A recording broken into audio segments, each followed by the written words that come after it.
بسم الله الرحمن الرحيم.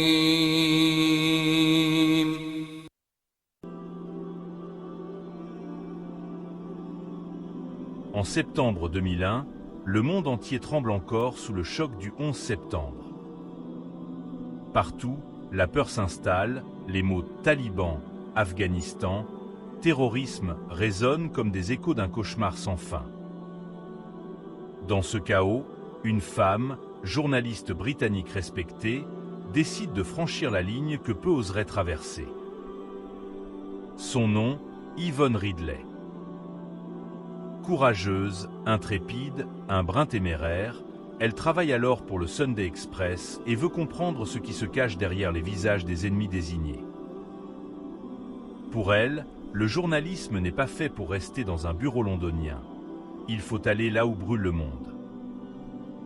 Alors, contre l'avis de beaucoup, elle prend la route de l'Afghanistan. Mais pour y entrer, il faut ruser. Le pays est fermé, sous le contrôle des talibans. Yvonne se déguise donc en femme afghane. Une burqa bleue couvre tout son corps, ne laissant paraître que ses yeux.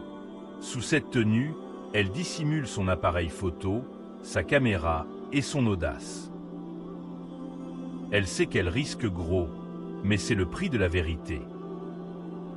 À un poste de contrôle, près de Jalalabad, le destin la rattrape. Un détail, une hésitation, peut-être un mot d'anglais échappé trop vite.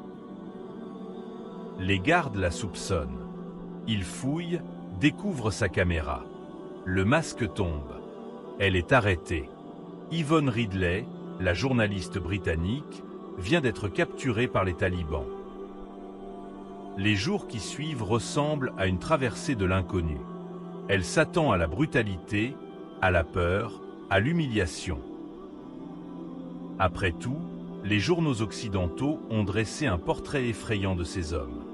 Et pourtant, rien ne se passe comme prévu. Malgré le fait qu'elle était absolument terrifiée à l'époque, la femme de 62 ans affirme que les membres du groupe n'étaient pas aussi mauvais qu'elle le pensait. Elle est interrogée, certes, mais sans violence. On lui parle avec fermeté, mais sans haine.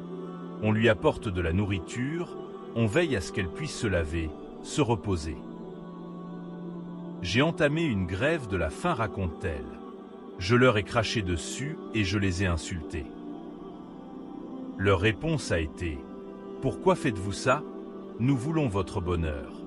Vous êtes notre invité. » Un jour, l'un de ses geôliers lui demande calmement « Promets-tu de lire le Coran si nous te libérons ?» Elle, épuisée, ne pense qu'à sortir vivante. Alors elle répond, presque machinalement « Oui, je le lirai, je te le promets. » 10 jours plus tard, à la surprise générale, elle est libérée. Pas de rançon, pas de conditions. Les talibans la remettent aux autorités pakistanaises. Yvonne rentre à Londres, abasourdie. Ce n'était pas le scénario prévu. Elle avait imaginé des bourreaux, elle a trouvé des hommes.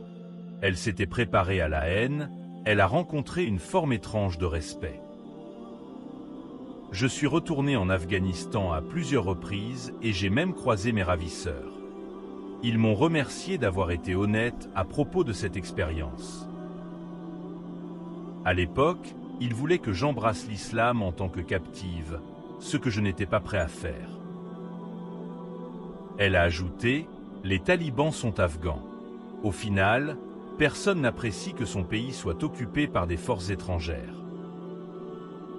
Mais surtout, une promesse la hante désormais, celle de lire le Coran. Les semaines passent.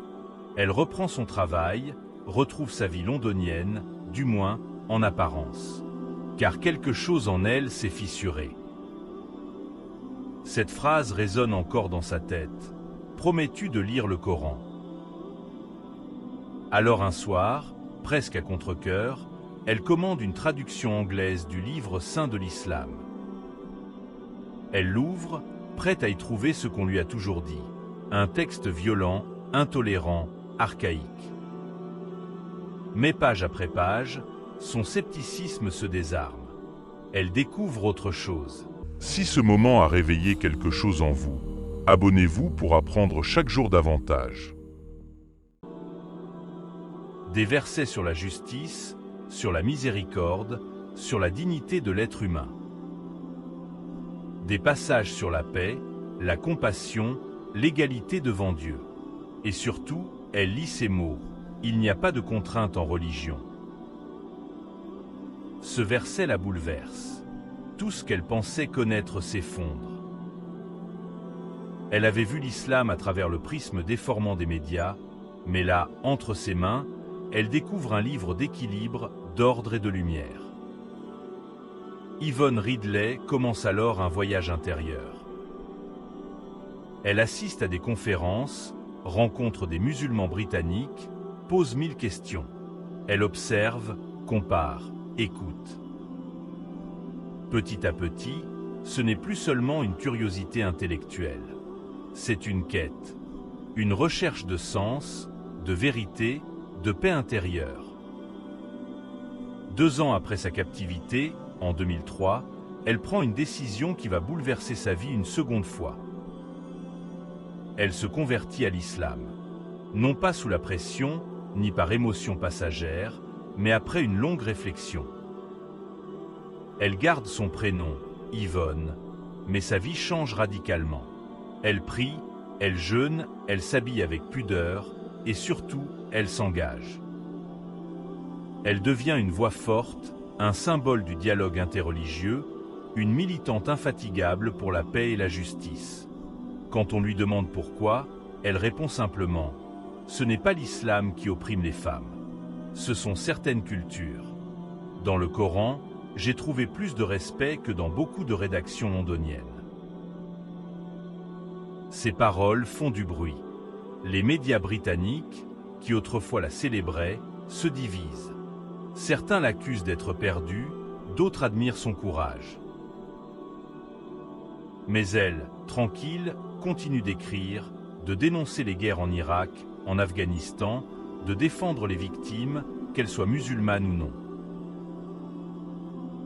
Elle dira un jour une phrase restée célèbre: « J'ai été capturée par les talibans, mais délivrée par l'islam. » Ce renversement est bouleversant.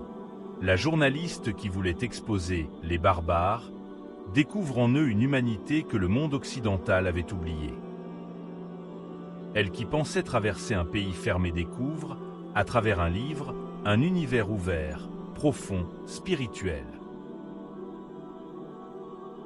Mais si vous lui demandez quel a été l'un des moments forts de sa carrière jusqu'à présent, elle vous répondra qu'elle a reçu un passeport palestinien du leader politique Ismail Haniyeh après avoir réussi à briser le siège de Gaza par la mer. Ce n'est pas seulement une histoire de foi, c'est une histoire de regard. Le regard qu'on porte sur les autres. Le regard qu'on porte sur soi. Parce que parfois, les chemins les plus sombres mènent à la lumière. Yvonne Ridley n'a pas trouvé Dieu dans une église, ni dans un livre de philosophie. Elle l'a trouvé dans une promesse prononcée dans la peur, dans un lieu de captivité, entre les mains de ceux qu'elle croyait ses ennemis. Et ce paradoxe, être prisonnière pour apprendre la liberté spirituelle, est précisément ce qui rend son histoire universelle. Aujourd'hui encore, elle voyage, elle parle, elle témoigne. Elle défend la cause palestinienne, les droits des femmes, la liberté de conscience. Elle est devenue cette passerelle rare entre deux mondes, celui de l'Occident médiatique et celui de la foi musulmane. Et lorsqu'on l'écoute, on comprend que les conversions les plus sincères ne naissent pas toujours dans les mosquées ou les temples. Elles naissent souvent dans la douleur, dans le doute, dans les zones d'ombre où tout semble perdu. C'est là que Dieu dépose parfois sa lumière, discrète, patiente, mais irrésistible. L'histoire d'Yvonne Ridley n'est pas seulement celle d'une femme qui change de religion.